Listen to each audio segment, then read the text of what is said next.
In the barbell overhead press, we're making sure that as we grab this barbell, our arms are going to be roughly about shoulder width apart. Other individuals may say go out wider, all depends on the preference. For beginners or intermediate lifters, let's just start right here. We're going to make sure that we get a good thumb position around the barbell and we don't lose position of our wrist as we're doing the movement. We want to maintain a long line from our elbow, even our shoulder, all the way up to the wrist as we go up into the movement.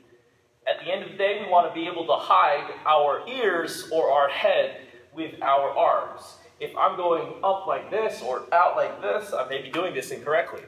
Now, of course, let's go for an appropriate height.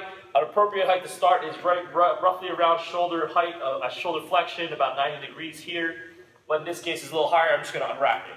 So what we're going to go for, so from the side angle, you can see that I have my feet planted. You can have a staggered position, whichever you prefer. Staggered position allows you to just get a little bit more stability because as you go up, you're going to have a better position with which to press.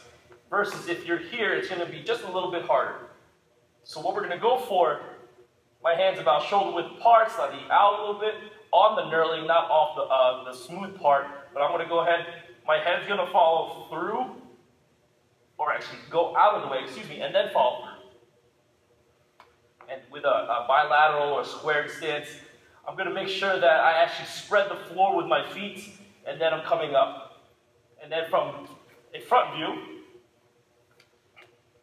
so I'm spreading the floor here, my head is coming out of the way, otherwise I'll hit my chin and my nose, and then I am coming through straight like this. I'm not poking my head forward, but I'm merely getting upward rotation of the scapula as I perform this movement.